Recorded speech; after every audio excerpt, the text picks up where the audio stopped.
The Hashish Eater, or The Apocalypse of Evil, by Clark Ashton Smith. Narrated by Iker Rivercast.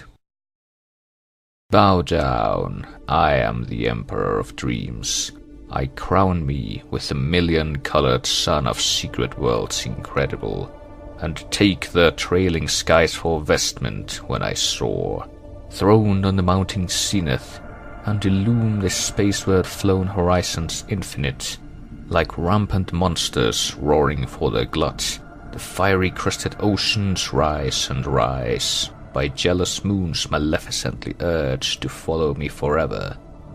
Mountains horned with peaks of sharpest adamant, and moored with sulphur-lit volcanoes lava-langed, usurp the skies with thunder, but in vain. And continents of serpent-shapen trees with slimy trunks that lengthen league by league, pursue my light through ages spurned to fire by that supreme ascendance. Sorcerers and evil kings, predominantly armed with scrolls of fulvous dragon skin whereon are worm-like runes of ever-twisting flame, would stay me, and the sirens of the stars with foam-like songs from silver fragrance wrought, would lure me to their crystal reefs, and moons where viper-eyed senescent devils dwell, with antique gnomes abominably wise, heave up their icy horns across my way. But naught deters me from the goal ordained by suns and eons and immortal wars, and sung by moons and motes, the goal whose name is all the secret of forgotten glyphs by sinful gods in torrid rubies writ, for ending of a brazen book. The goal whereat my soaring ecstasy may stand in amplest heavens multiplied to hold my hordes of thunder-vested avatars, and Promethean armies of my thought that brandish clasped levens. There I call my memories intolerably clad in light the peaks of paradise may wear, and lead the Armageddon of my dreams, whose instant shout of triumph is become immensity's own music, for their feet are founded on innumerable worlds, remote in alien epochs, and their arms upraised are columns potent to exalt with ease ineffable the countless thrones of all the gods that are or gods to be, and bear the seats of Asmodai and set above the seventh paradise. Supreme in culminant omniscience manifold, and served by senses multitudinous, far posted on the shifting walls of time, with eyes that roam the star-unwinnowed fields of utter night and chaos, I convoke the babel of their visions, and attend at once their myriad witness. I behold in Ombos where the fallen titans dwell,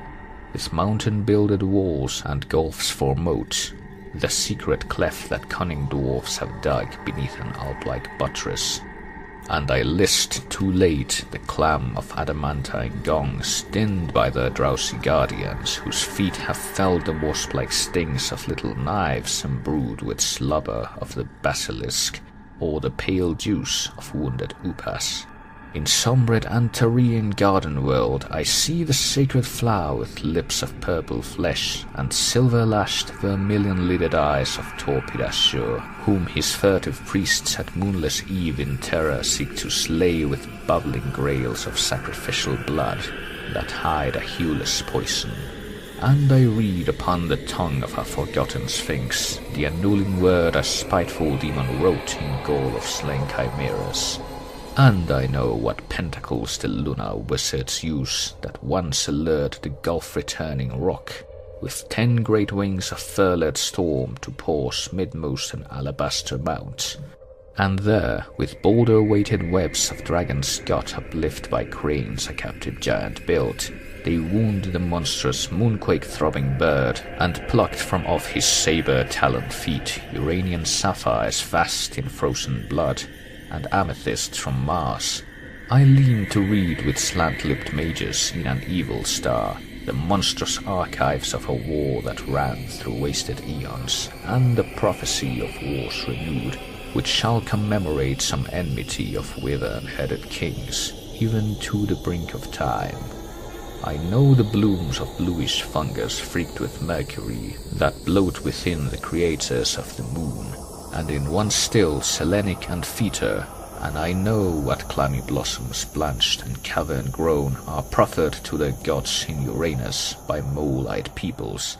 and the livid seed of some black fruit a king in Saturn ate, which cast upon his tinkling palace floor, took root between the burnished flags, and now hath mounted and become a hellish tree, whose lithe and hairy branches, lined with mouths, net like 100 ropes his lurching throne, and strain at starting pillars.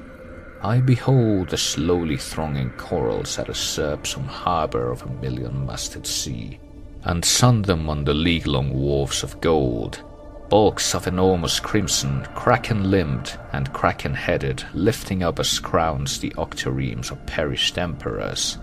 and galleys fraught with royal gems that sailed from a sea-fled haven.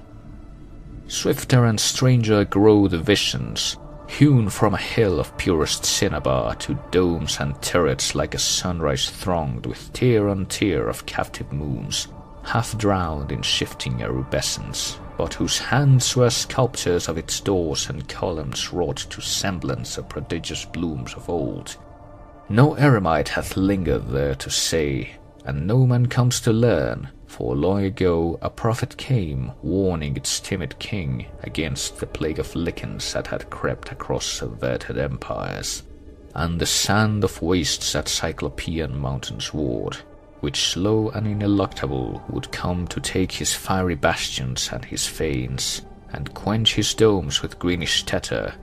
Now I see a host of naked gents armored with horns of behemoth and unicorn, who wander, blinded by the clinging spells or hostile wizardry, and stagger on to forests where the very leaves have eyes, and ebonies like wrathful dragons roar to teaks a chuckle in the loathly gloom, where coiled lianas lean with serried fangs from writhing palms with sullen bowls that moan, where leeches of a scarlet moss have sucked the eyes of some dead monster, and have crawled to bask upon his azure spotted spine, where hydra-throated blossoms hiss and sing, or yawn with mouths that drip a sluggish dew, whose touch is death and slow corrosion. Then I watch a war of pygmies met by night, with pitter of the drums of parrots hide, on plains with no horizon, where a god might lose his way for centuries, and there, in wreathed light and fulgurs all convolved, a rout of green enormous moons ascend with rays that like a shivering venom run on inch-long swords of lizard fang.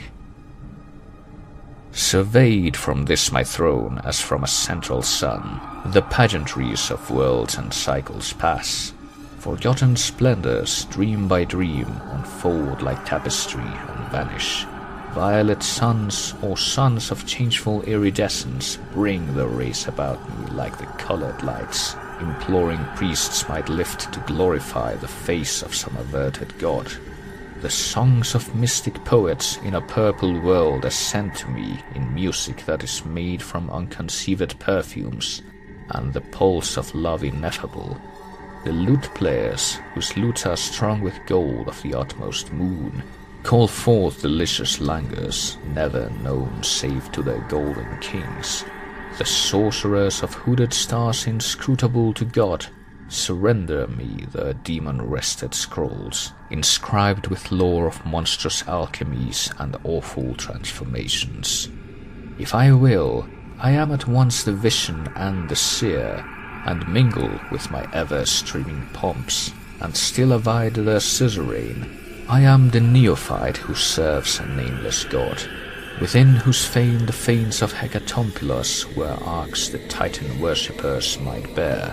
or flags to pave the threshold, or I am the god himself who calls the fleeing clouds into the nave where suns might congregate, and veils the darkling mountain of his face with fold on solemn fold, for whom the priests amass their motley hecatomb of gems, opals that are a camel cumbering load, and monstrous alabrondines won from war with realms of hostile serpents, which arise combustible in vapours many-hued and mirror-excelling perfumes. It is I, the king, who holds with sceptre-dropping hand the helm of some great barge of orichalcum, sailing upon an amethystine sea to isles of timeless summer.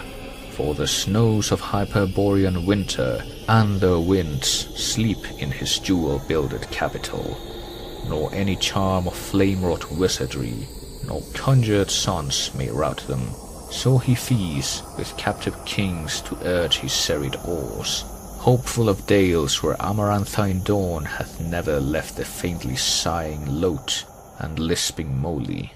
Firm of heart I fare him panoplied with azure diamond, as hero of a quest Achernar lights, to deserts filled with ever-wandering flames that feed upon the sullen marl, and soar to wrap the slopes of mountains, and to leap with tongues intolerably lengthening that lick the blenched heavens. But there lives, secure as in a garden walled from wind, a lonely flower by a placid well, midmost the flaring tumult of the flames that roar as roars a storm-possessed sea, impeccable forever, and within that simple grail the blossom lifts there lies one drop of an incomparable dew, which heals the parched weariness of kings and cures the wound of wisdom.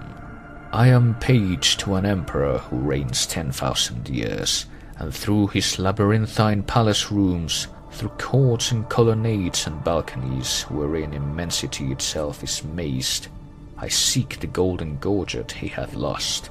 on which in sapphires fine as orris seed are writ the names of his conniving stars and friendly planets.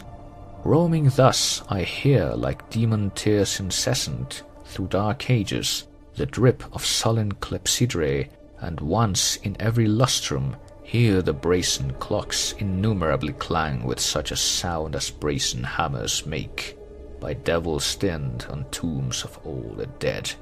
And never more I find the gorget, but at length I find a sealed room whose nameless prisoner moans with a nameless torture, and would turn to hell's red rack as to a lilied couch from that whereon they stretched him. And I find, prostrate upon a lotus-painted floor, the loveliest of all beloved slaves my emperor hath, and from her pulseless side a serpent rises, whiter than the root of some benefic bloom in darkness grown, and gazes up with green-lit eyes that seem like drops of cold congealing poison. Hark! What word was whispered in a tongue unknown, in crypts of some impenetrable world? Whose is the dark dethroning secrecy I cannot share, though I am king of suns, and king therewith of strong eternity, whose gnomons with their swords of shadow guard my gates and slay the intruder? Silence loads the wind of either, and the worlds are still to hear the word that flees mine audience. In simultaneous ruin, all my dreams fall like a rack of fuming vapors raised to semblance by a necromant, and leave spirit and sense unthinkably alone above a universe of shrouded stars and suns that wander, cowled with sullen gloom like witches to a Sabbath. Fear is born in crypts below the nadir, and hath crawled reaching the floor of space, and waits for wings to lift it upward like a hellish worm fain for the flesh of cherubim. Red orbs and eyes that gleam remotely as the stars but are not eyes of suns or galaxies, gather and throng to the base of darkness. Flame behind some black abysmal curtain burns implacable, and fanned to whitest wrath by raised wings that flail the whiffled gloom, and make a brief and broken wind that moans as one who rides a throbbing rack. There is a thing that crouches, worlds and years remote, whose horns a demon sharpens, rasping forth a note to shatter the dungeon keeps of time, or crack the sphere of crystal. All is dark for ages, and my toiling heart suspends its clamor as within the clutch of death, tightening with tense hermetic rigors. Then, in one enormous million flashing flame. The stars unveil, the suns remove their cowls, and beam to their responding planets. Time is mine once more, and armies of its streams rally to that insuperable throne firmed on the zenith. Once again I seek the meads of shining moly I had found in some anterior vision, by a stream no cloud hath ever tarnished, where the sun, a gold Narcissus, loiters evermore above his golden image. But I find a corpse the ebbing water will not keep, with eyes like sapphires that have lain in hell, and felt the hissing coals, and all the flowers about me turn to hooded serpents, swayed by flutes of devils in lascivious dance, meet for the nod of Satan, when he reigns above the raging Sabbath, and is wooed by sarabands of witches. But I turn to mountains guarding with their horns of snow the source of that befouled rill, and seek a pinnacle where none but eagles climb, and they with failing penance. But in vain I flee, for on that pylon of the sky some curse hath turned the unprinted snow to flame, red fires that curl and cluster to my tread, trying the summit's narrow cirque. And now I see a silver python far beneath, vast as a river that a fiend had witched and forced to flow, reverted in its course to mountains whence it issued.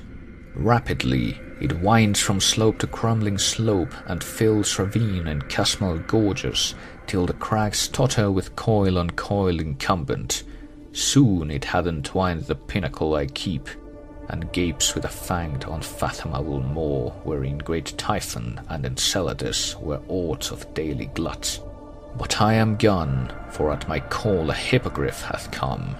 and firm beneath his thunder-beating wings I mount the sheer cerulean walls of noon, and see the earth, a spurned pebble, fall, lost in the fields of nether stars, and seek a planet where the outwearied wings of time might pause unfurled for respite, or the plumes of death be stayed and loiter in reprieve above some deathless lily.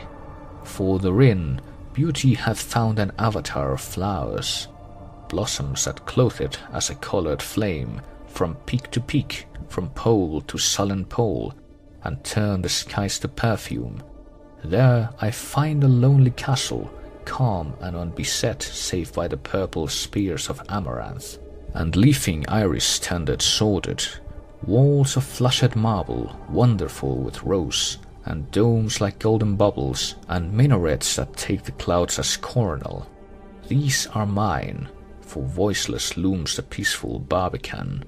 and the heavy-teethed portcullis hangs aloft to green a welcome. So I leave a while my hippogriff to crop the magic meads, and pass into a court the lilies hold, and tread them to a fragrance that pursues to win the portico, whose columns, carved of lazuli and amber, mock the palms of bright Edenic forests capitoled with fronts of stone fretted to airy lace, enfolding droops that seem as tawny clusters of breasts of unknown houris, and convolved with vines of shot and shadowy leaved flowers, like the dropped lids of women that endure some loin-dissolving ecstasy.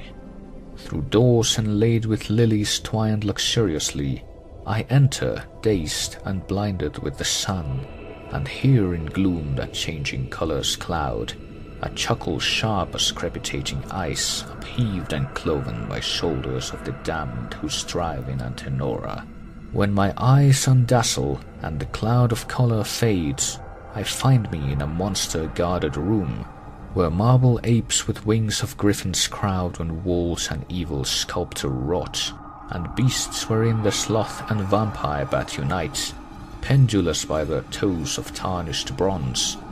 usurp the shadowy interval of lamps that hang from ebon arches, like a ripple borne by the wind from pool to sluggish pool, in fields where white Cocytus flows his bound. A crackling smile around that circle runs, and all the stone-wrought gibbons stare at me with eyes that turn to glowing coals. A fear that found no name in Babel flings me on, breathless and faint with horror, to a hall within whose weary self-reverting round the languid curtains, heavier than palls, innumerably depict a weary king who fain would cool his jewel-crusted hands in lakes of emerald evening, or the field of dreamless poppies pure with rain. I flee onward, and all the shadowy curtains shake with tremors of a silken sighing mirth, and whispers of the innumerable king breathing a tale of ancient pestilence whose very words are vile contagion. Then I reach a room where caryatides, carved in the form of voluptuous Titan women, surround the throne flowering ebony where creeps a vine of crystal. On the throne there lolls a one enormous worm, whose bulk, tumid with all the rottenness of kings, overflows its arms with fold and creased fold, obscenely bloating. Open-mouthed he leans, and from his fulvous throat a score of tongues, depending like the wreaths of torpid vipers, drivel with phosphorescent slime that runs down all his length of soft and monstrous folds, and creeping among the flowers of ebony, lends them the life of tiny serpents. Now, ere the horror ope those red and lashless slits of eyes that draw the gnat and midge, I turn and follow down a dusty hall, whose gloom, lined by the statues with their mighty limbs, ends in golden-roofed balcony, sphering the flowered horizon. Ere my heart had hushed the panicked tumult of its pulses, I listen from beyond the horizon's rim, a mutter faint as when the far simoom, mounting from unknown deserts, opens forth wide as the waste those wings of torrid night that shake the doom of cities from their folds, and musters in its van 1,000 winds that, with disrooted palms or besoms, rise and sweep the sands to fury. As the storm approaching mounts and loudens to the ears of them that toil in fields of sesame, so grows the mutter, and the shadow creeps above the gold horizon like a dawn of darkness climbing zenithward. They come, the Sabaoth of retribution, drawn from all dread spheres that knew my trespassing, and led by vengeful fiends and dire alastors that owned my sway aforetime, cockatrice, chimera, martichoras, behemoth, Geryon and Sphinx and Hydra on my ken arise as might some Afrit-builded city, consummate in the lifting of a lash with thunderous domes and sounding obelisks, and towers of night and fire alternates, wings of white-hot stone along the hissing wind,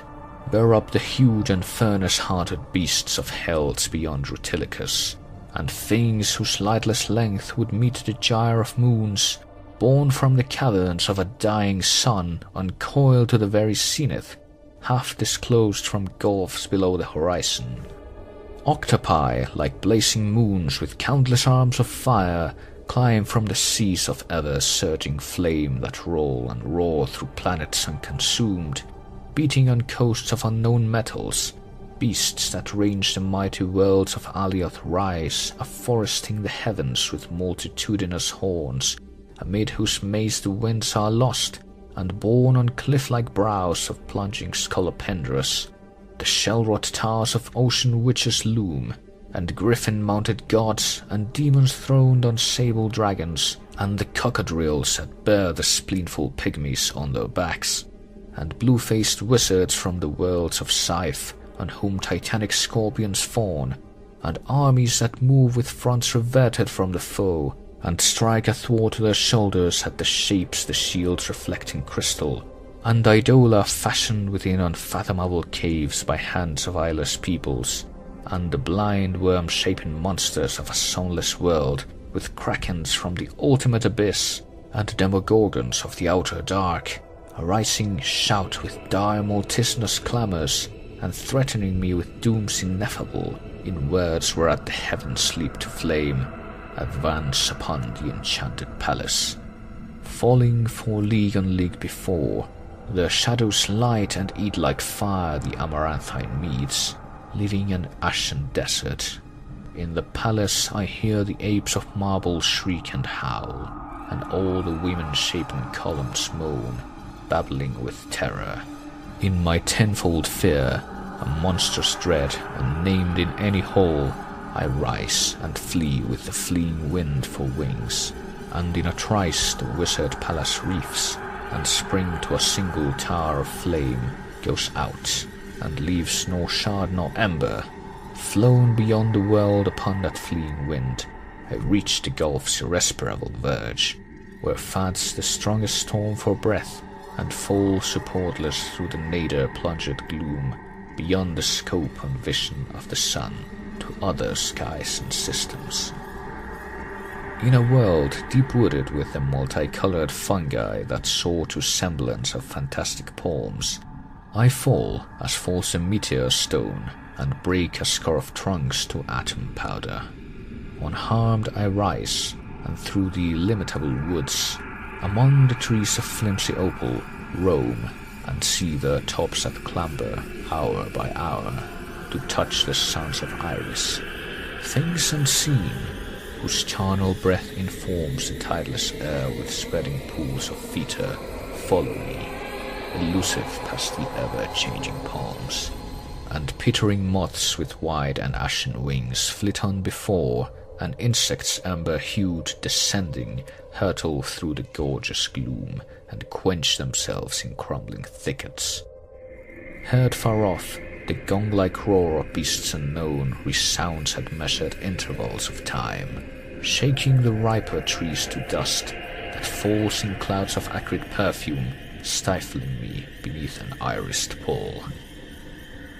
Now the palmettos grow far apart and lessen momently to shrubs a dwarf might topple. Over them I see an empty desert, all ablaze with amethysts and rubies, and the dust of garnets or carnelians.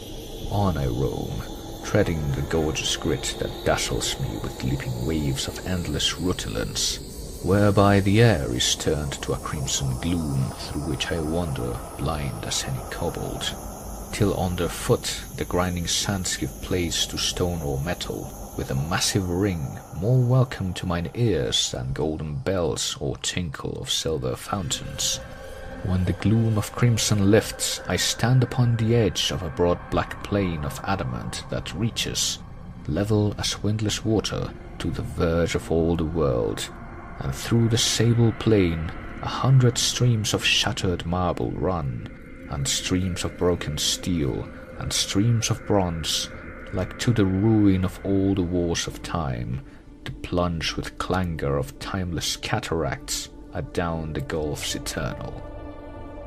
So I follow between a river of steel and a river of bronze, with ripples loud and tuneless as the clash of a million lutes, and come to the precipice from which they fall, and make the mighty sound of a million swords that meet a million shields, or din of spears and armor in the wars of half the worlds and eons. Far beneath they fall, through gulfs and cycles of the void, and vanish like a stream of broken stars into the nether darkness. Nor the gods of any sun, nor demons of the gulf will dare to know what everlasting sea is fed thereby, and mounts forevermore in one unebbing tide. What nimbus cloud or night of sudden and supreme eclipse is on the sun's opal? At my side the rivers run with a wan and ghostly gleam through darkness falling, as the night that falls from spheres extinguished. Turning, I behold betwixt the sable desert and the suns the poised wings of all the dragon rout, far flown in black occlusion, thousandfold, through stars and deeps and devastated worlds upon my trail of terror. Griffins, rocks, and sluggish dark chimeras heavy-winged, after the ravin of the peopled lands, and harpies and the vulture birds of hell, hot from abominable feasts, and fain to cool their beaks and talons in my blood. All have gathered, and the wingless rear, with rank on rank of foul colossal worms, makes horrent now the horizon.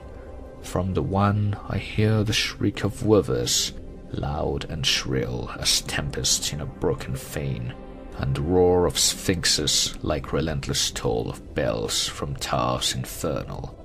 Cloud on hellish cloud they arch the zenith, and a dreadful wind falls from them like the wind before the storm. And in the wind my riven garment streams and flutters in the face of all the void, even as flows a flapping spirit, lost on the pit's undying tempest. Louder grows the thunder of the streams of stone and bronze, redoubled with the roar of torrent wings, inseparable mingled. Scarce I keep my footing in the gulfward winds of fear, and mighty thunders beating to the void in sea-like waves incessant, and would flee with them, and prove the nadir-founded night where fall the streams of ruin. But when I reach the verge, and seek through sun-defeating gloom to measure with my gaze the dread descents, I see a tiny star within the depths, a light that stays me while the wings of doom convene their thickening thousands. For the star increases, taking to its hueless orb with all the speed of horror-changed dreams, the light as of a million moons. And floating up through gulfs and glooms eclipsed, it grows and grows, a huge white eyeless face that fills the void and fills the universe, and bloats against the limit of the world, with lips aflame that open